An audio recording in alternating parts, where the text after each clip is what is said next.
कि सभी लोग अच्छे हैं और मैं राम विजय कृष्णा आज डिस्कस करने जा रहा हूं द वैलियंस क्लब के एंट्रेंस पेपर को, जो कि बैंक क्लब के लिए हुआ था 25 तारीख को, है ना। पेपर आई होप कि उसी लेवल का था जो हम लोग एग्जामिनेशंस के अंदर देखते हैं, और ये बहुत ही महत्वपूर्ण है आप लोगों के लिए जानना कि जितना ज्यादा टेस्ट आप देते हो और जैसे आप अपने आप को प्रिपेयर कर रहे हो एग्जामिनेशंस के लिए, उस तरह से आप आगे बढ़ते रहो। और आपने टेस्ट दिया है तो बहुत अच्छी बात है। इसका मतलब ये पता चलता है कि आप कमिटेड हो इस क्लब में जुड़ने के लिए। और क्लब में जुड़ने का सीधा एम है क्या भाई, तो हम क्या करेंगे, एग्जाम क्रैक करेंगे, है ना। तो क्लब का सीधा एम यही है। तो हम लोग स्टार्ट करते हैं। जो आप देख पा रहे हो, valiance club bank entrance test English conducted on 25 Feb 2023। देखते हैं कि क्या क्वेश्चंस है हमारे पास। क्वेश्चंस हम देख रहे हैं, क्वेश्चन नंबर 71 to 80, 10 नंबर का क्वेश्चंस है ना, 10 नंबर का क्वेश्चंस है। क्या कह रहा है, रीडिंग कॉम्प्रीहेंशन कैसे बनाओगे, रीडिंग कॉम्प्रीहेंशन कैसे बनाना है। ऑब्वियसली बात है ये चीज सीखने की, कि हम लोगों को बोला जाता है पहले क्वेश्चन पढ़ लो, फिर पैसेज पढ़ना, फिर खोजते रहना, फंस जाओगे। पहला चीज तो यह है कि रीडिंग कॉम्प्रीहेंशन हमेशा हमको लास्ट में सॉल्व करना है, ठीक है। ये चीज हमको हमेशा याद रखना है कि we have to solve reading comprehension at the last. Secondly, जब हम लास्ट में भी सॉल्व करेंगे तो हमारे पास इतना सफिशिएंट टाइम होना चाहिए। मतलब 30 क्वेश्चन आ रहा है तो ये आपको ट्राई करना है कि आप 20 क्वेश्चंस को 10 मिनट्स के अंदर सॉल्व कर लो। उसके बाद आप 10 मिनट दे दो पूरा रीडिंग कॉम्प्रीहेंशन के लिए। यह चीज याद रखना है, क्योंकि बिना पूरा पैसेज पढ़े, बिना पूरा पैसेज समझे आज के रीडिंग कॉम्प्रीहेंशन में वोकैब्युलरी या फिलर्स या कोई सेंटेंस बेस्ड क्वेश्चन को छोड़कर हम लोग सॉल्व नहीं कर सकते, ठीक है। तो ये पैसेज क्या है, पैसेज में क्या कहा जा रहा है, तो भाई बात तो हो रही है किसकी, तो यहां बात हो रही है अफ्रीकन चीता को इंडिया में इंट्रोड्यूस करने की। इसी के ऊपर पूरा बेस पैसेज था कि किस तरह से एशियाटिक चीता एक्सटिंक्ट हो गया। उसके बाद हम लोग ट्राई कर रहे थे कि यहां पर कुछ डेवलपमेंट हो, लेकिन उसमें बहुत सारे ऑब्स्टेकल्स थे। तो इन सारे चीजों के ऊपर बेस्ड ये हमारा पैसेज था।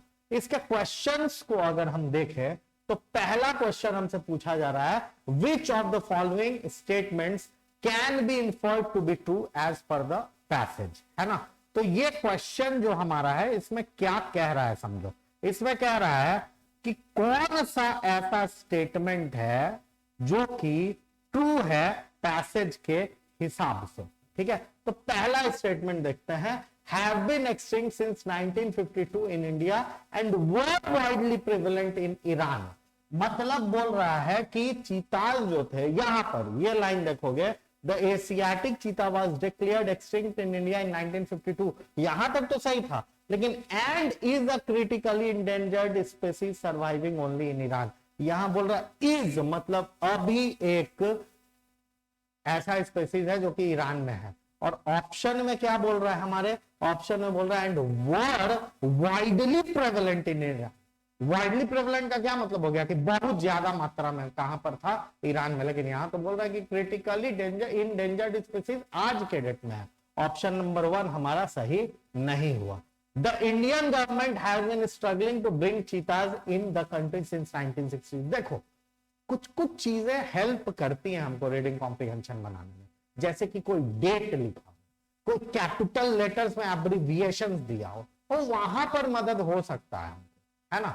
लेकिन पैसेज को पूरे तरह से सॉल्व करना है तो पूरे पैसेज को पढ़ना, पूरे पैसेज को देखना, ये नेसेसरी होता है ना। यहां पर सेकंड नंबर ऑप्शन जो हमारा है वो साफ साफ हमको यहां पर दिख रहा है, the Indian government has been attempting to reintroduce cheetahs in India since the 1960s and the 1970s। तो अगर आधा भी बोल रहा है since the 1960s तो कोई प्रॉब्लम नहीं है, क्योंकि 1970 जो है 60 के बाद आता है। तो अगर 60s से हम शुरू कर रहे हैं कोई दिक्कत नहीं। हाँ, यही 50s दे देता तब प्रॉब्लम होता, क्योंकि सेंटेंस में 60s एंड 70s बोला है, तो सेंटेंस में अगर 60s एंड 70s बोला है मतलब 60 के बाद ही 70 है, कोई दिक्कत नहीं। अगर ऑप्शन में 50s एंड 60s हो जाता तब दिक्कत क्यों? क्योंकि 60s के पहले 50s है, तो ये ऑप्शन हमारा सही है। फिर बोल रहा है the release of Asiatic Lions from the park was called soft release. क्या बोल रहा है कि भाई यहां बोल रहा है the initial release of the cheetahs, और यहां क्या बात कर रहा है? The release of Asiatic lions. एकदम एक एक शब्द पर गौर करना, अगर एक एक शब्द पर गौर नहीं करोगे तो फंस जाओगे। यहां है लायंस ऑप्शन में, यहां है चीताज, मतलब क्या हो गया कि ऑप्शन गलत है, आंसर होगा ओनली 2, है ना। क्या आंसर है हमारा इसका? ओनली 2, क्योंकि मिला हमको कौन? केवल 2 नंबर, 1 भी नहीं मिला, 3 भी नहीं मिला। आई होप ये चीज आपको समझ आ गई। आगे बढ़ते हैं क्वेश्चन नंबर, नेक्स्ट क्वेश्चन की तरफ। क्या बोल रहा है भाई? Question number 72, which of the following statements is या are not true as per the passage, है ना। इसमें हमको बताना है कि कौन सा स्टेटमेंट ट्रू है पैसेज के अनुसार, ये चीज हम लोगों को बतानी है, ठीक है। तो हम लोग देखते हैं कि कौन कौन सा भाई स्टेटमेंट दिया हुआ। देखो पहला क्या बोल रहा है? The government opened up an initiative to reintroduce the last wild population of the Asiatic lion in the Gir national forest park, है ना। अब हम लोग इस वाले सेंटेंस को अगर पढ़ें, कौन सा भाई? वाइल्ड वाला। देखो वाइल्ड से शुरू हुआ है sentence. While these developments were occurring, the government's Asiatic lion reintroduction project, an initiative involving the introduction of the last wild population of the Asiatic lion found in the Gir National Park in Gujarat, was happening simultaneously। मतलब कह रहा है कि government ने क्या open किया भाई? एक इनिशिएटिव ओपन किया रीइंट्रोड्यूस करने के लिए लास्ट वाइल्ड पॉपुलेशन को, लेकिन जैसे ही हम देखते हैं भाई क्या पूछ रहा है? अच्छा नॉट ट्रू पूछ रहा है, नॉट ट्रू पूछ रहा है, इसमें ट्रू नहीं पूछ रहा है, नॉट ट्रू पूछ रहा है। मतलब ये सेंटेंस तो साफ साफ सही है, यहां पर जो लिखा हुआ है उसी को उस ऑप्शन में दिया है। लेकिन अगर हम ऑप्शन नंबर 2 देखें तो क्या बोल रहा है? The MOU in the passage, यहां पर देखो the MOU in the passage was signed between India and Iran to bring Asiatic lions in India। मतलब यहां पर अगर देखा जाए तो बोल रहा है इंडिया और ईरान के बीच हुआ है, लेकिन हमने तो यहां देखा है कि इंडिया और नामीबिया के बीच हुआ है। मतलब इंडिया और नामीबिया के बीच हुआ है, तो ऑप्शन में जो इंडिया एंड ईरान दिया है वो कैसे सही होगा? नॉट ट्रू में सेकंड ऑप्शन हमारा आ जाता है, ठीक है। अब देखो, अब समझो, अब देखो, ज्यादा पढ़ना नहीं है, पढ़ना नहीं है, खत्म कर दो यहीं पर। क्यों खत्म कर दो? क्योंकि ऑप्शन देखो क्या क्या बोल रहा है कि नॉट ट्रू। तो नॉट ट्रू में हमको ऑलरेडी मिल चुका है कौन? Option number 2। ऑप्शन नंबर 1 हमारा सही है, ऑप्शन नंबर 2 हमारा गलत था। अब 2 हमारा गलत है तो यहां ओनली 3 दे रहा है। 2 गलत है तो ओनली 3 हो नहीं सकता है आंसर, इसको काट दिए। ओनली 1 एंड 3 दे रहा है, 1 हमारा सही है मतलब इसको भी काट दिए। यहां भी ओनली 1 एंड 2 दे रहा है मतलब इसको भी काट दिए, क्योंकि गलत तो 2 है, तो 1 वाला कहां से आ जाएगा और ओनली 3 वाला कहां से आ जाएगा? बोल रहा है ऑल ऑफ द अबव गलत है, ये भी गलत, क्योंकि भाई 1 तो हमारा सही है, हमने देखा अभी, इसीलिए इसका आंसर क्या हो जाएगा? Only 2 and 3। 3 तो हमने पढ़ा भी नहीं। चलिए आगे बढ़ जाते हैं, आई होप कि समझ आ रहा होगा। आगे बढ़ जाते हैं, नेक्स्ट क्वेश्चन क्या है? Question number 73, which of the following is या are not the focus areas of the MOU signed between India and Namibia? India और नामीबिया के बीच जो भी MOU साइन हुआ है उसमें से इनमें से कौन सा जो है फोकस एरियाज नहीं है? पढ़ लो ना यार, इस लाइन को तो देख लो, कौन सा लाइन बोल रहा है? The MOU also focuses on cooperation on wildlife conservation, and sustainable biodiversity utilization। मतलब कहने का है कि ये दोनों हमारा सस्टेनेबल बायोडाइवर्सिटी मेंशन्ड है वाइल्ड लाइफ कंजर्वेशन, मेंशन्ड है वाटर कंजर्वेशन की कहीं बात नहीं हुई है। आंसर हो गया ओनली 1 एंड 2। चलिए आगे बढ़ेंगे। देख रहे हो कैसे करना है, कैसे पकड़ना है, ये चीज समझते रहना होगा। Who gunned down the last surviving cheetahs in India? इतना आसान क्वेश्चन आज के डेट में अगर पूछ देता है 1-2 नंबर का तो समझना वो क्वेश्चन तुम नहीं किए तो बहुत बड़ा रीडिंग में प्रॉब्लम है ना। साफ साफ लिखा हुआ था, कहां पर लिखा हुआ था भाई, यहां पर लिखा हुआ था क्या कि 3 surviving males were gunned down by महाराजा रामानुज प्रताप सिंह देव, महाराजा रामानुज प्रताप सिंह देव, साफ साफ लिखा हुआ है, कैपिटल लेटर्स। हमेशा गौर करना, क्वेश्चन सब पूछेगा 2 चीज गलती कर देते हैं हम लोग क्या करते हैं भाई, रीडिंग कॉम्प्रिहेंशन बनाना है। 2 टाइप्स का क्वेश्चन, स्पेसिफिक और इन्फरेंस का क्वेश्चन। इन्फरेंस के लिए तो पूरा पैसेज पढ़ना पड़ेगा, स्पेसिफिक क्वेश्चन में 2 चीज पर फोकस कर दो, डेटा पर और कैपिटल लेटर्स पर, बस फोकस कर दिया। 1 से 2 नंबर का क्वेश्चन प्री लेवल में बन जाएगा, मेंस में नहीं बनता है, ठीक है। तो यहां प्री लेवल का ही ये टेस्ट था तुम्हारा, जिसमें आई होप कि सब लोगों का अच्छा मार्क्स आया हो। यहां पर साफ साफ दिया हुआ था महाराजा रामानुज प्रताप सिंह देव, तो ये हमारा बी जो है आंसर हो जाता है। आई होप कि कोई दिक्कत नहीं आई है अभी तक किसी को। आगे बढ़ते हैं नेक्स्ट क्वेश्चन की तरफ, क्या बोल रहा है देखो। Question number 75, why did Iran decline to provide Asiatic cheetahs to India? अरे भाई मेरे पैसेज पढ़े होंगे तो पता चला होगा कि ईरान में तो खुद जो है चीतास वो बहुत ही ज्यादा इंडेंजर्ड स्पेसीज था, तो वो इंडिया को दे देगा। तुम्हारे पास अगर पैसा नहीं है, तुमसे कोई मांग रहा है कि भाई मेरे को पैसा दे दो, तो तुम दे दोगे क्या? उसके पास चीताज नहीं है, इंडेंजर्ड है, इंडिया बोलेगा दे दो तो दे दोगे क्या? नहीं दे पाओगे। इसीलिए यहां पर हम लोगों को देखना होगा कि भाई कौन सा सेंटेंस इसको बता रहा है, क्यों ईरान ने डिक्लाइन कर दिया, इस चीज को हम लोग समझेंगे।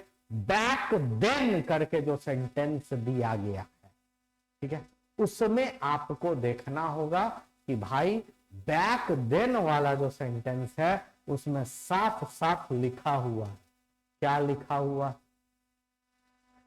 देख लेते हैं हम लोग। बैक देन के सेंटेंस को पूछ रहा है कि ईरान ने क्यों नहीं दिया, तो Iran and India did not share harmonious relations back then. बोल रहा है इंडिया और ईरान में अच्छा रिलेशन नहीं था, ऐसी तो कोई बात नहीं है। बोला गया है कि ईरान में था ही नहीं। Iran was not entitled to make any international agreements. क्या बात कर रहे हो यार, ईरान एक कंट्री है, उसको इंटरनेशनल एग्रीमेंट्स करने का हक नहीं है, क्यों नहीं होगा? It had no number of cheetah itself. यही तो बात है कि उसके पास खुद चीता नहीं था तो किसी और को कैसे देगा? India started a war against Iran a year ago. ये तो भाई पैसेज कोई नहीं भी पढ़ता तो भी पता चल जाता कि इंडिया का आज तक ईरान से वार कभी नहीं हुआ है, पाकिस्तान और चाइना से वार हुआ है। तो ऐसे आप इसको पकड़ सकते थे। वैसे इस पैसेज में भी ये चीज मेंशन्ड है क्या भाई? तो ईरान की जहां पर भी बात हुई है, मिल गया मिल गया, बोला ना मैंने। कैसे पकड़ते हैं हम लोग? क्वेश्चन अभी तुम्हारे सामने बना रहा हूं भाई, कैसे पकड़े? ईरान कैपिटल लेटर से दिया हुआ है, पढ़ लो। Back then the government attempted to bring Asiatic cheetahs from Iran because it was the only country to have a surviving population of the species, but Tehran had declined in part because of the critically low population numbers of the species. मतलब India try किया था Iran से मांगने का कि भाई दे दो, लेकिन खुद उसके पास नहीं तो कहां से दे देगा भाई? ठीक है, डिक्लाइन कर दिया। चलिए नेक्स्ट क्वेश्चन की तरफ बढ़ जाते हैं। क्या है भाई क्वेश्चन हमारा? The Supreme Court hindered the introduction of which of the following species to Kuno? हाँ मिल गया, मिल गया। कहां मिल गया भाई? सुप्रीम कोर्ट दिखेगा और हम लोगों को मिलेगा। सुप्रीम कोर्ट को खोजते हैं हम लोग। सुप्रीम कोर्ट कहां दे रहा है, लीजिए यहां मिल गया। The dispute reached the supreme court. देख रहे हो ना कैपिटल लेटर का कितना रोल होता है।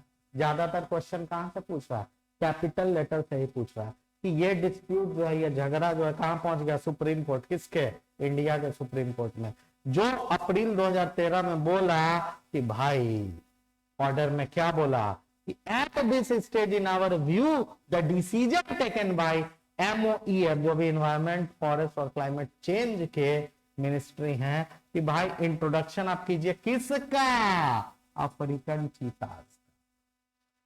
गलत मान लिया गया, ठीक है। तो अफ्रीकन चीताज आंसर हो गया, बस सोचना नहीं है। किसको, अफ्रीकन चीताज को मना किया, इसीलिए आंसर आपका क्या है, अफ्रीकन चीता।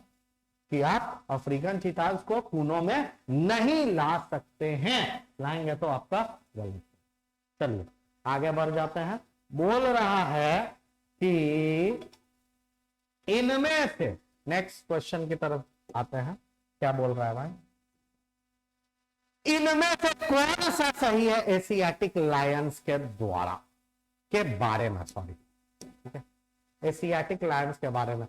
तो महाराजा रामानुज प्रताप सिंह ने किया था। अच्छा, ऐसा तो है या नहीं, देखो तो कौन है, कौन है भाई, महाराणा रामानुज प्रताप सिंह देव, ठीक है। तो ट्रू में पूरा नाम बोलोगे ना, मेरे को राम सर बोल देते हो तो क्या, फिर मेरा अगर बात होगा तो पूरा बोलना होगा, राम विजय कृष्णा, तभी मानेंगे, क्या समझ रहे हो ना। तुम अपना नाम जो भी हो पूरा बताओगे, आधा बताने पर काम नहीं चलेगा।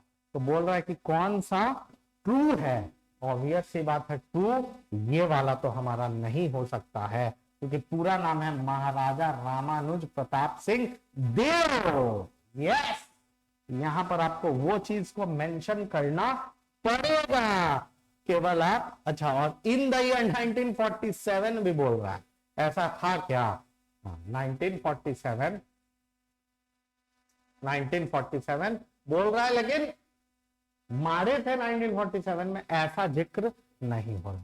दूसरा स्टेटमेंट क्या बोल रहा है, the Indian government attempted to bring Asiatic lands from Iran to India. Yes, बोला है। अब ये क्वेश्चन में हम लोग किए थे, ईरान से चाहा तो था लाने का, ला नहीं पाए, वो दूसरी बात है, क्योंकि उन्होंने, तेहरान ने डिक्लाइन कर दिया उनके कैपिटल में। तो ठीक है, चलो ये हमारा सही है। Asiatic lion reintroduction project was aimed to, चलो कैपिटल लेटर पर, कैपिटल लेटर कहां दिख रहा है वो चीज हम लोग सर्च कर लेते हैं, कहां दिख रहा है देख लीजिए। while these developments were occurring, इस पे हम लोग आते हैं, आई थिंक प्रीवियस स्लाइड में है ना, यहां मिल गया। पैसेज में यही तो है कि कहां हो, while these developments were occurring the government's Asiatic lion, यही नाम दिया है ना जी, तो ये क्या गलत है, सही, देख लो मिल गया तुमको, ठीक है। तो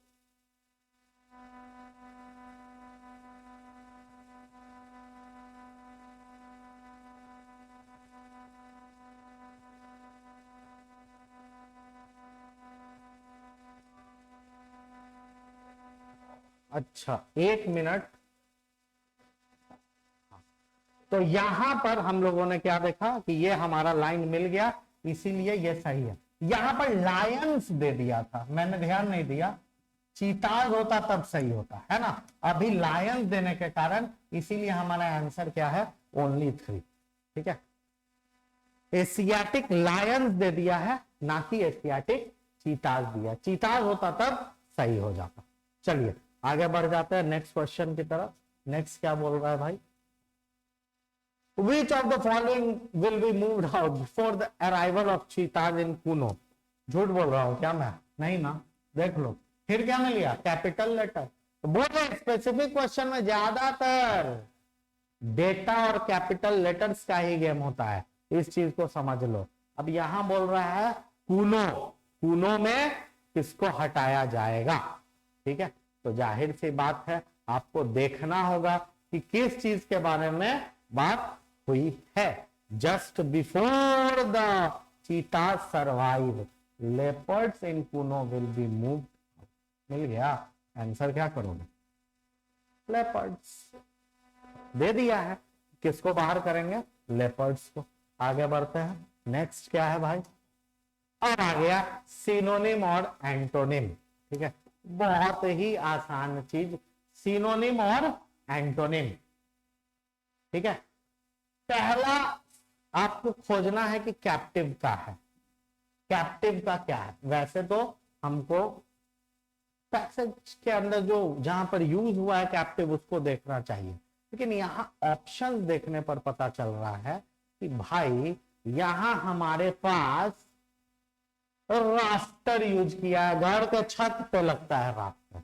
ये तो कैप्टिव नहीं हो सकता। कैप्टिव मतलब जिसको क्या पकड़ के आपने रखा है। रिजर्व, रिजर्व जानते हो ना, जिसको हम लोग रखते हैं अपने काम के लिए, जब हमारा सब कुछ खत्म हो गया हो उसके लिए। फैलो, फैलो वैसे लैंड को कहते हैं जहां पर ग्रोथ नहीं होता। और इनकारकरेटेड इसका मतलब होता है कैप्टिव। तो यही हमारा आंसर हो जाएगा। कैप्टिव मतलब लिमिटेड या फिर जेल में बंद, उसी को हम लोग कैप्टिव के नाम से जानते हैं। और वही चीज इनकारकरेटेड का भी मीनिंग होता है। आगे बढ़ेंगे, नेक्स्ट है हमारे पास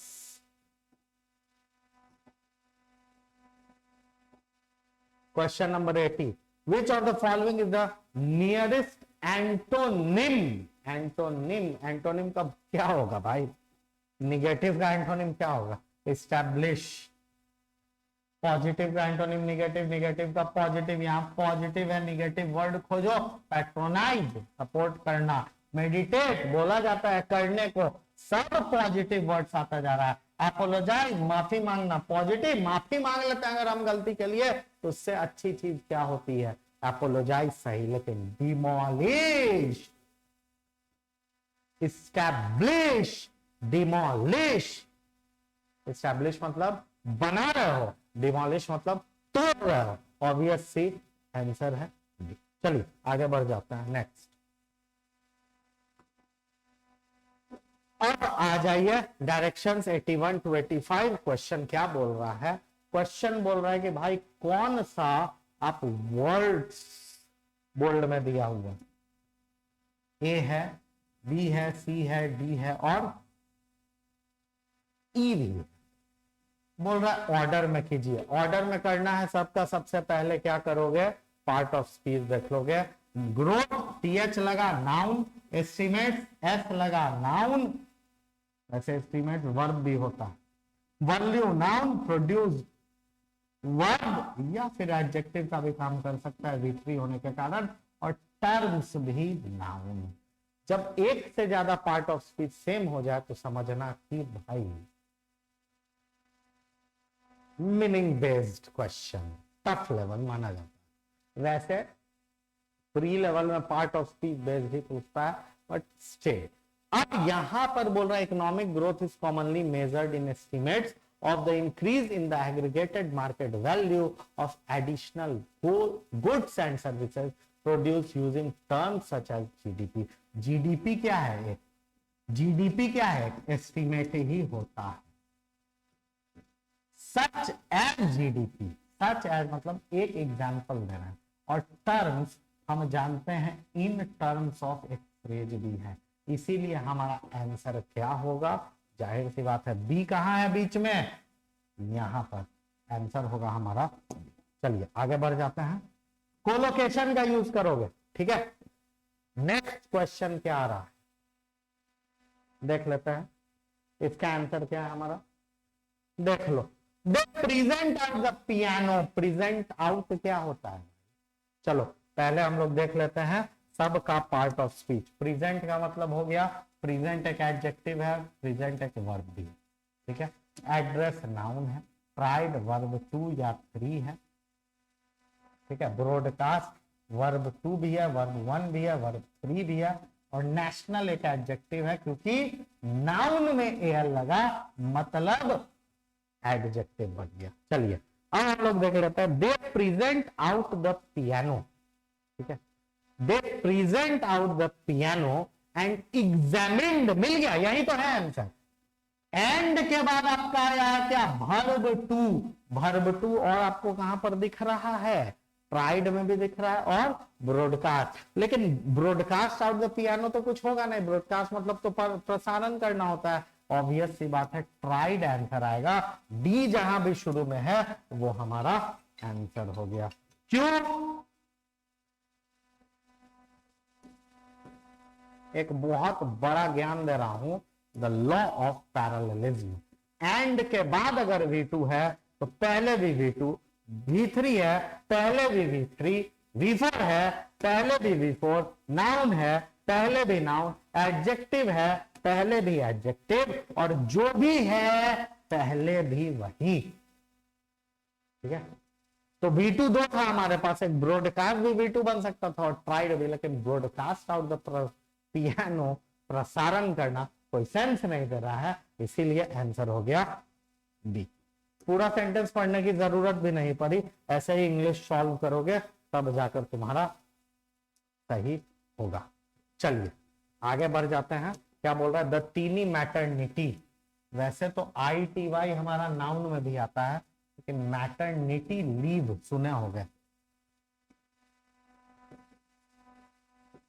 मैटरनिटी लीव, लीव नाउन है, मैटरनिटी क्या हो जाता है एडजेक्टिव, इसीलिए इंग्लिश को कहा जाता है ना भाई, कंफ्यूजन में चला जाता है आदमी, कॉन्सेप्ट पढ़ेगा तो नहीं जाएगा कंफ्यूजन में। मैटरनिटी में ITY दिया हुआ है, एक एडजेक्टिव है, नाउन भी हो सकता है, ब्रेविटी नाउन है, ठीक है, तो नाउन भी होता है ITY और एडजेक्टिव भी हो गया मैटरनिटी। ठीक है, ये एडजेक्टिव है, इंक्यूबेटर नाउन है, इकोज वर्ब 5 है और नाउन का भी काम कर देता है, इकोज ग्रीन एक एडजेक्टिव है और वेल एक नाउन है। वेल मतलब क्या होता है, जो बच्चा रोता है ना उसी को वेल कहते हैं। अब बोल रहा है the tiny maternity of newborn babies, newborn babies का मैटरनिटी, मैटरनिटी मतलब बच्चे पैदा करने की क्षमता है ना, या उस प्रेगनेंसी के कॉन्टेक्स्ट में हम लोग मैटरनिटी का यूज करते हैं। भाई तो न्यू बॉर्न बेबीज का मैटरनिटी कैसे हो जाएगा, न्यू बॉर्न बेबीज तो हमेशा रोएगा, रोएगा मतलब वेल करेगा। और दूसरा चीज, बेबीज भी नाउन, इंक्यूबेटर्स भी नाउन, कभी पॉसिबल है क्या, नाउन के बाद नाउन तभी आ सकता है जब दोनों के बीच एक प्रीपोजिशन हो या एक कंजंक्शन हो। ये चीज आप याद रखना, बिना कनेक्टर के या फिर कनेक्टर हो तभी नाउन आ सकता है, दो नाउन साथ कभी नहीं आता है। आंसर क्या हो गया, ECBD। बस पार्ट ऑफ स्पीच से बनाते चलेंगे, ये सब क्वेश्चन जो है ना उसमें जादू होता है, ठीक है, बस आपको जादू करते रहना। नेक्स्ट है, इस क्वेश्चन का आंसर आपका नो चेंज रिक्वायर्ड है, तो इसको मैं ज्यादा डिस्कस नहीं करूंगा, आगे बढ़ेंगे अगले क्वेश्चन की तरफ। क्वेश्चन नंबर है 85।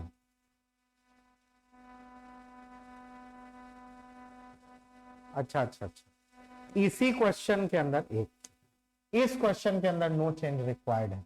84 को मैं डिस्कस कर देता हूं। 84 के अंदर क्या है भाई, द रोजनबर्ग ट्रायल। देखो नाउन में AL लग जाए तो एडजेक्टिव, लेकिन वर्ब में AL लग जाए तो नाउन। जैसे म्यूजिक में लगा तो क्या हो गया, म्यूजिकल, क्या बन गया, नाउन बन गया। लेकिन ट्राई में लगेगा तो ट्रायल, क्या बन गया, नाउन। सही बोला क्या मैंने क्या बोला, नाउन में एल लगेगा तो एडजेक्टिव, तो म्यूजिक में एल लगा तो नाउन नहीं, क्या बना, एडजेक्टिव। गौर करना, बहुत लोग फंस जाता है एल देखकर, मैंने भी फंसाने की कोशिश की है ना। जब मैंने कॉन्सेप्ट दे दिया कि भाई नाउन में एल एडजेक्टिव, तो म्यूजिक में एल नाउन कैसे, एडजेक्टिव, लेकिन ट्राई में एल नाउन। ये चीज याद रखोगे। यहां पर क्या बात कर रहा है, ध्यान दो, ठीक है। बोल रहा है द रोजनबर्ग ट्रायल, द है यहां नाउन, क्या दिक्कत, कोई दिक्कत नहीं। नीडेड V2 V3, एविडेंस भी नाउन, और क्या है भाई, इनफिल्ट्रेटेड V2 या V3, कोई दिक्कत नहीं, और ये हमारा नाउन। अब कह रहा है द रोजनबर्ग ट्रायल, नाउन 3 है तुम्हारे पास, trial, evidence, agent. Was they रहा है तो जाहिर सी बात है एजेंट तो होगा नहीं, द रोजनबर्ग ट्रायल या द रोजनबर्ग एविडेंस। सी एक में है और ए यहां पर, मतलब मेरा समझो आर्टिकल के बाद क्या आता है, नाउन। अब नाउन में 3 नाउन है हमारे पास, एजेंट्स यहां होगा नहीं क्योंकि यहां वाज है, मतलब होगा तो या तो ट्रायल या तो एविडेंस, मतलब या तो ए या तो सी, या तो ए या तो सी। चलिए, वाज ऑल द, फंस गया ना, द क्या है वो, फिर से आर्टिकल, मतलब यहां भी क्या चाहिए था, नाउन।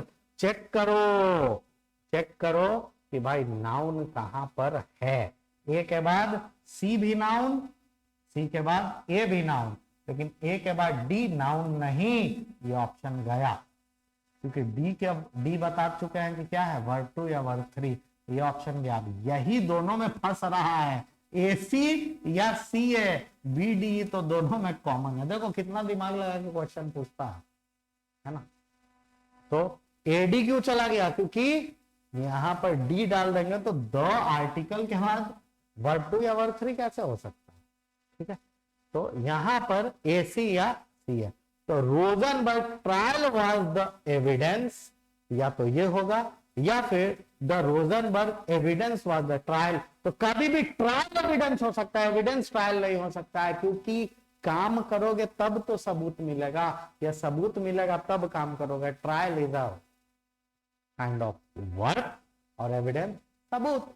आंसर क्या होगा, ए सी बी डी। पूरा सेंटेंस नहीं पढ़ते हैं, I don't read the sentences in the questions like word swap. उतना टाइम मेरे पास एग्जाम में कहा है भाई कि हम क्वेश्चन पढ़ेंगे, क्वेश्चन पढ़ने का, सेंटेंस पढ़ने का समय नहीं है मेरे पास, बस कॉन्सेप्ट से क्लियर करेंगे, 2 मिनट्स नहीं 5 सेकंड्स में क्वेश्चन बनाएंगे, वैसा कॉन्सेप्ट बनाओगे तभी जाकर आगे बढ़ोगे। यही इंग्लिश का नहीं, आज के कॉम्पिटिटिव एग्जामिनेशंस का डिमांड है। आगे बढ़ो, इसमें मैंने बता दिया नो चेंज रिक्वायर्ड है आंसर। आगे बढ़ते हैं नेक्स्ट, इसी में मैंने बताया 85 में नो चेंज रिक्वायर्ड आंसर है। चलिए आगे बढ़िए। अब क्या आ गया भाई, ये जो सबसे ज्यादा हम लोग पढ़ते हैं, क्या है सबसे ज्यादा पढ़ते हो, क्या, एरर्स। ग्रामर पढ़ते हो 70 क्लासेस, 80 क्लासेस, 90 क्लासेस, केवल grammar grammar grammar grammar grammar. भाई बन रहा है, नहीं बनेगा, नहीं बनेगा, क्योंकि पैटर्न बदल चुका है। बनेगा तब जब पैटर्न को जानोगे। Rule 1, rule 2, rule 3, rule 4, rule 5, rule 6 याद करने से कुछ नहीं होगा। क्या है क्वेश्चन भाई, देखो कैसे बनता है। For any business to thrive during uncertain times, किसी बिजनेस को आगे बढ़ने के लिए अनसर्टेन टाइम्स में it is imperative to adapt। Adapt जानते हो क्या होता है, स्किल्ड। एडेप्ट मतलब होता है स्किल्ड, और टू के बाद क्या आता है, वर्ब 1, मतलब स्किल्ड वर्ब 1 कब से हो गया, एडजेक्टिव। आंसर होगा एडॉप्ट। चलिए अपनाना, ठीक है। तो बिजनेस जब बुरा स्थिति में गुजर रहा है तो आपको अपनाना होगा चीजों को। आंसर होगा बी। चलिए आगे बढ़िए, आगे पढ़ते नहीं है, ज्यादा पढ़ेंगे नहीं, बस जो भी बोल रहा है वो समझते जाओ, ठीक है। क्या बोल रहा है भाई, the future demand for vaccination, जो वैक्सीनेशन का फ्यूचर डिमांड है, आगे के लिए डिमांड है, मे depend more on adoption in children or on the demand for booster shot of people worried about waning immunity। अच्छा भाई, बूस्टर शॉट पीपल का लीजिएगा या पीपल से लीजिएगा, जाहिर सी बात है ऑफ की जगह यहां पर फ्रॉम करेंगे हम। यही तो समझना है, क्या और फ्रॉम। देखो कितना हाई लेवल का क्वेश्चन है। दो क्वेश्चंस को हमेशा हाई लेवल माना जाता है क्योंकि कोई पढ़ता ही नहीं। पहला वर्ड्स ऑफन कंफ्यूज, जिससे आजकल क्वेश्चन पूछने लगा है बहुत ज्यादा, है ना। एरर्स मैंने मेंस लेवल का जानबूझकर डाला, एरर्स प्री लेवल का नहीं है, एरर्स आपके मेंस लेवल के हैं। जानबूझकर ये क्वेश्चन डाला गया था कि भाई एरर्स जो पढ़ते हो उससे बाहर निकल के आज के कंटेक्स्ट के एरर्स में आ जाओ। ठीक है, तो दो चीज पर गौर करना होगा आज के एग्जाम्स को क्रैक करने के लिए, वर्ड्स ऑफन कंफ्यूज और प्रीपोजिशंस। आगे बढ़ते हैं नेक्स्ट क्वेश्चन की तरफ। क्या बोल रहे हैं भाई?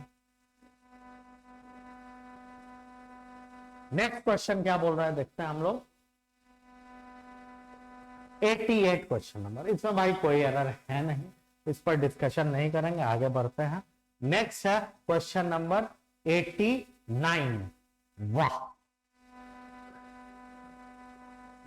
बहुत अच्छा क्वेश्चन है ना। मॉडल्स,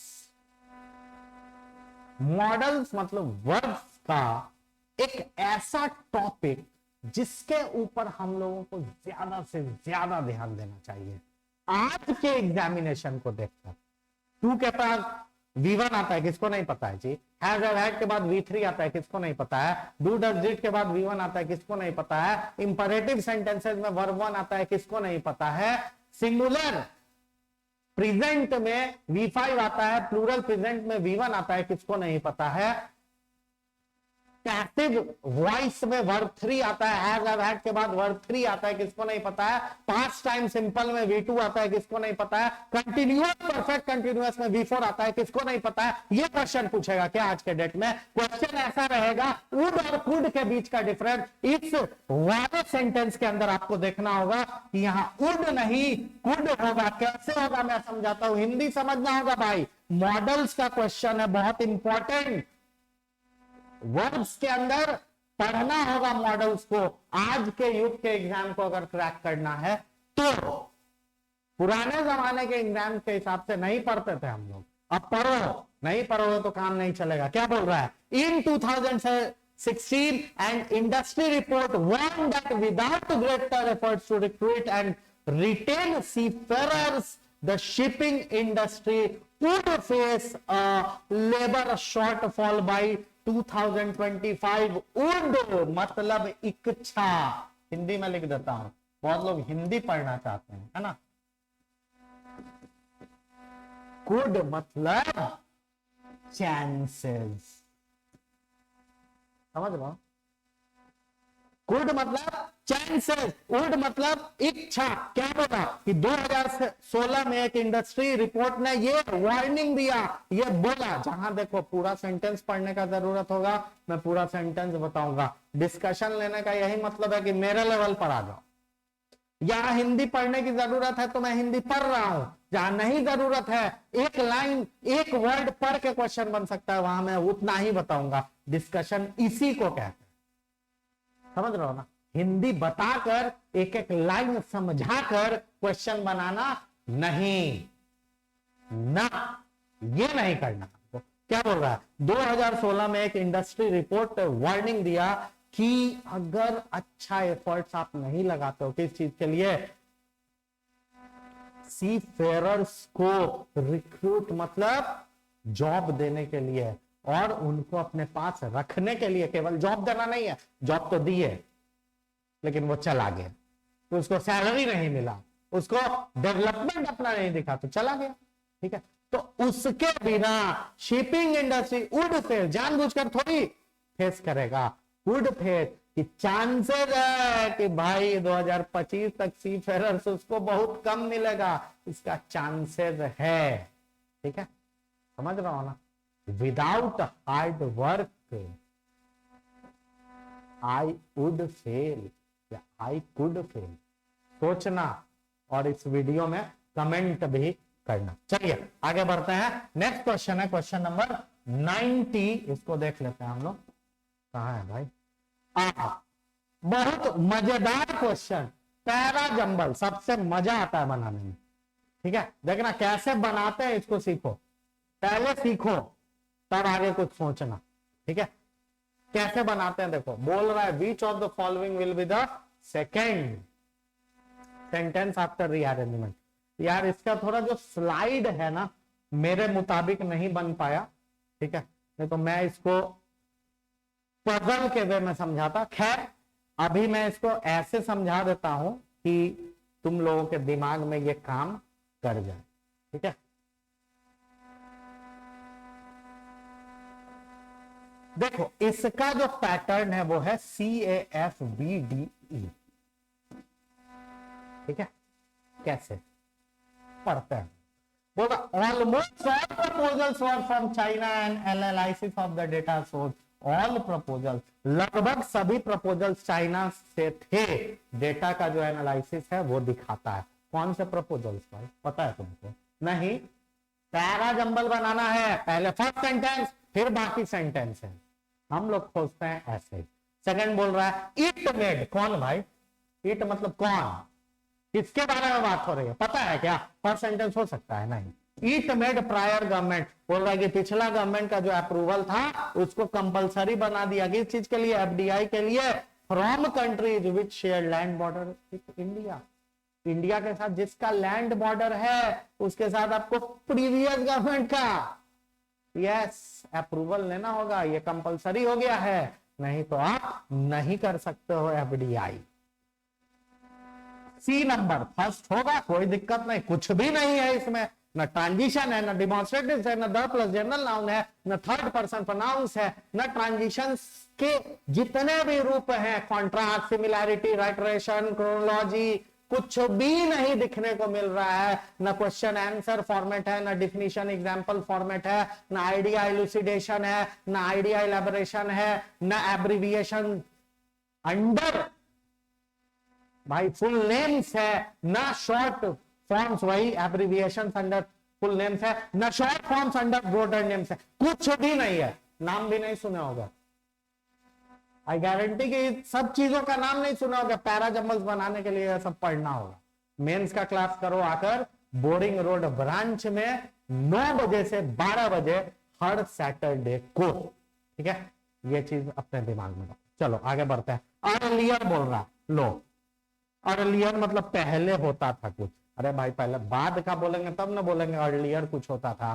पहले आज क्या होता है वो बोलेंगे तब ना बोलेंगे कि पहले क्या होता था। समझ रहे हो ना बात? तो यहां पर बात किसकी हो गई? अर्लियर। और ऊपर से बोल रहा है दीज प्रपोजल्स। दीज प्रपोजल मतलब कौन सा प्रपोजल भाई? हमको पता है क्या? डिमॉन्स्ट्रेटिव का यूज है ना। द डिसीजन देखो, अगर मैं बोल दूं द बुक, कौन सा बुक भाई? अगर मैं बोल दूं द पेन, कौन सा पेन भाई? पहले बोलोगे पेन के बारे में, बुक के बारे में, तब ना। ऐसा ही हो गया। द डिसीजन बोले तो पहले बोलोगे ना कि कौन सा डिसीजन, या ऐसे ही बोल दिया कि हाँ डिसीजन। कभी हो सकता है क्या? पॉसिबल है? नहीं। तो यहां भी ये फर्स्ट सेंटेंस हमारा नहीं हो गया। और लास्ट है हमारे पास F, क्या बोल रहा है? aimed at stopping the opportunistic takeover of loss-making Indian companies by Chinese firms, the government tweaked the FDI policy on April 18, 2020। बोल रहा है कि जो लॉस मेकिंग इंडियन कंपनीज थे उसको चाइना टेक ओवर करना चाह रहा था, उसको रोकने के लिए गवर्नमेंट ने FDI पॉलिसी ही बदल दिया। भाई चाइना को टेक ओवर करने दे देगा इंडिया? ऐसा कैसे हो सकता है? बदल दिया। ठीक है, चलो अब ये देख लेते हैं कि कैसे हुआ भाई। तो सबसे पहला है, बाकी किसी में हमको मिला नहीं। अब यहां पर बात कर रहा है किसकी भाई? FDI। FDI की बात हो रही है। मैंने क्या बोला है? मैंने बोला है, अभी बोला है, और बार बार मैं बोलता हूं इस चीज को, इस पर ध्यान देना जरूरी है। ये बहुत इंपॉर्टेंट है पैरा जंबल्स को बनाने के लिए। क्या ध्यान देना? पहले फुल फॉर्म तब शॉर्ट फॉर्म। पहले फुल फॉर्म लिखोगे तभी शॉर्ट फॉर्म लिखोगे। मतलब दुनिया में कोई ताकत नहीं है जो F को C से ऊपर ले आए। जब भी आएगा तो एफ सी के नीचे ही आएगा। ये मेंस लेवल में भी क्वेश्चन पूछता है तो मैं यही बताता हूं, और प्री लेवल में भी क्वेश्चन पूछा गया तो मैं यही बताता हूं। किसी भी क्वेश्चन में ये कोई ताकत नहीं है जो इस कॉन्सेप्ट को मेरा गलत साबित कर दे। देख लो, यहां भी सी के बाद आया है एफ, सी के तुरंत बाद आना का मैं बात नहीं कर रहा हूं, मैं बोल रहा हूं कहीं भी आएगा तो उसके नीचे आएगा। ऑब्वियस सी बात है, एफ भी फर्स्ट सेंटेंस नहीं हुआ। सब में हम लोग देख लिए all proposals, it, earlier, the decision, FDI, कोई सेंटेंस फर्स्ट नहीं। Answer C. तो फर्स्ट सेंटेंस कैसे निकल गया? सी फर्स्ट सेंटेंस कैसे निकल गया? ऑब्वियस सी बात है, सब में कुछ ना कुछ है, सी में नहीं है, निकाल दिया फर्स्ट सेंटेंस।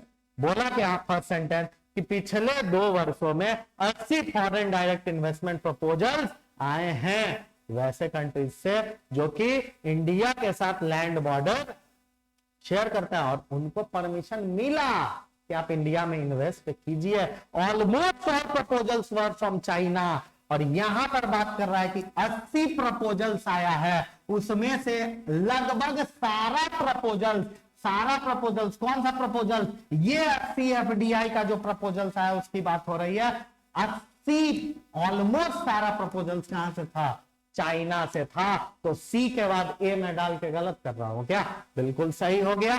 नेक्स्ट आ जाता है एफ। एफ ध्यान दो, सारा प्रपोजल्स चाइना से था, और चाइना का बात कहां हुआ है? यहां भी हुआ है, यहां भी हुआ है, ठीक है। और भी कहीं हुआ है क्या? नहीं, और कहीं नहीं हुआ। अब सारा प्रपोजल चाइना से था, कुछ को क्या किया गया? ये जो टेक ओवर हुआ है loss making Indian companies Chinese firms के द्वारा जो करना चाह रहा था, उसी को बंद करने के लिए ना पहले क्या किया था ये बता रहा है एफ में कि अप्रैल 18 2020 को ये चेंज किया गया था, ठीक है। किसके द्वारा? द गवर्नमेंट के द्वारा। और ये इट जो आ रहा है किसके लिए आ रहा है? द गवर्नमेंट के द्वारा के लिए। तो यहां पर भी आ गया कि इसने बोला कि भाई प्रायर गवर्नमेंट जो है उनका आपको क्या लेना होगा? अप्रूवल लेना होगा, तभी आप कर सकते हैं। पहले क्या होता था? इससे पहले, अभी इस गवर्नमेंट ने क्या बोला, इससे पहले क्या होता था? ये प्रपोजल जो है नॉन क्रिटिकल सेक्टर्स में आते थे, जो कि ऑटोमेटिक रूल के अंदर क्लियर हो सकते थे, मतलब कोई भी गवर्नमेंट का साथ लेने की जरूरत नहीं थी। और लास्ट ये जो डिसीजन हुआ है, क्यों हुआ है, उसका कारण है। तो ये आंसर है, इसी पर आप सारा आंसर कर सकते हो। Which of the following will be the second? तो भाई A. Which of the following will be the fifth? तो फिफ्थ में क्या था हमारा? फिफ्थ में था डी, तो आंसर होगा इसका डी। डी। नेक्स्ट है हमारा विच ऑफ द, एक बार बना तो सब बना। विच of the following will be the fourth? तो क्या है? बी। नेक्स्ट है which of the following will B of the position D का क्या है? फिफ्थ सेंटेंस में आ रहा है, फिफ्थ हो गया आंसर। अगला क्या है आपका? देख रहा हो ना कैसे बना रहा है, उतना टाइम है यार एग्जाम में। एफ का बोल रहा है कि कहां पर है, तो एफ होगा हमारा सेंटेंस नंबर थर्ड में। आंसर हो गया। चलो आगे बढ़ो। अब आ गया मैच द कॉलम्स। पूछेगा ही पूछेगा भाई, डर रहो। पढ़ी में तो अब सवाल ही नहीं है कि नहीं पूछेगा, ठीक है। तो हम लोग मैच द कॉलम्स कैसे बनाते हैं?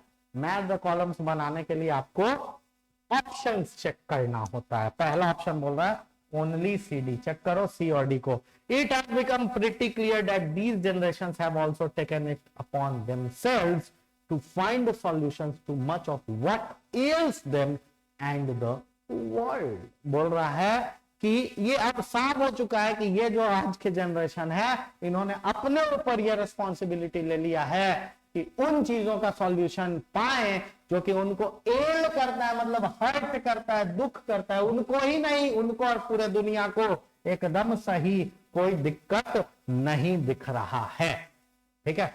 चलिए अगला है बी और एफ। बी में है डिजिटल, जो कि एक एडजेक्टिव है एल होने के कारण।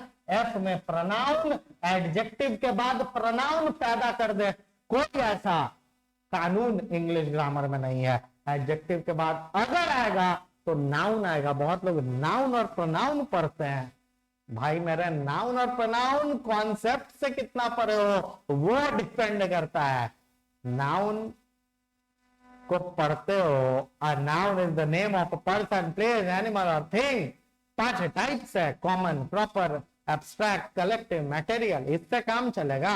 रूल्स पढ़ लिए कि singular noun singular verb, plural noun plural verb, number का, केस का, ये सब पढ़ने से काम चलेगा नहीं। कॉन्सेप्ट में जाओ तभी क्वेश्चन बना पाओगे। कॉन्सेप्ट क्या है? एडजेक्टिव के बाद कोई ताकत नहीं प्रोनाउन को ला सकता है। आज तक नहीं सुने होंगे, पहली बार सुनो, मैं सुना रहा हूं, फर्स्ट टाइम आप आज तक सुने होंगे ये कॉन्सेप्ट कि एडजेक्टिव के बाद कोई ताकत नहीं है जो प्रोनाउन को ले आए। अगर इतना बड़ा बात मैं बोल सकता हूं तो समझ लो कितना ज्यादा ग्रामर पढ़ के मैं यहां बैठा हुआ हूं। ठीक है, इसीलिए इतना बड़ा स्टेटमेंट मैं दे रहा हूं। तो एडजेक्टिव के बाद प्रोनाउन नहीं, जब भी आएगा नाउन।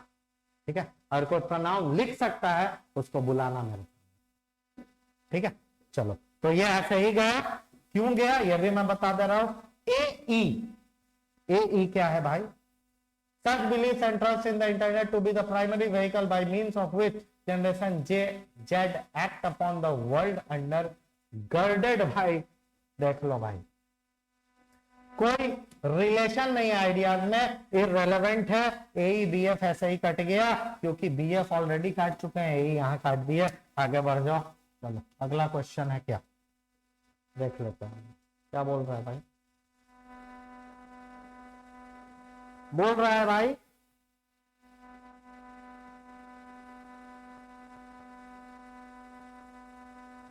द नोशन डैट, यही है। बी चेक करना और सी डी चेक करना है। बी चेक करो, बी और ई चेक करो। The crypto currency winter with prices of most crypto assets tumbling in recent months has shown. हो जाएगा भाई, क्रिप्टो करेंसी विंटर विथ है, प्राइसेस ऑफ मोस्ट क्रिप्टो, तो विथ आता है तो फर्स्ट सब्जेक्ट को फॉलो करते हैं, सब्जेक्ट वर्ब एग्रीमेंट पर हो गया। तो crypto currency winter singular noun होने के कारण वर्ब सिंगुलर आया।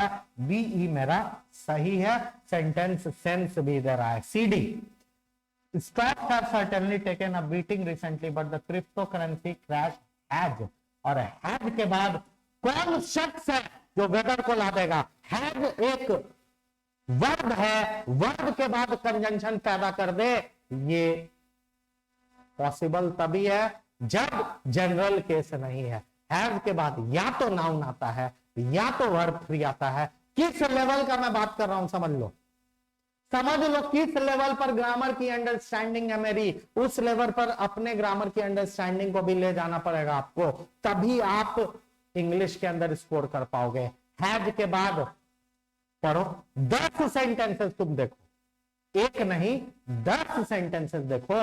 10 सेंटेंसेस में 2 ही वर्ड आ रहा होगा, या तो वर्ब फ्री या तो नाउन, बाकी कुछ नहीं। इसकी गारंटी राम विजय कृष्णा दे सकता है।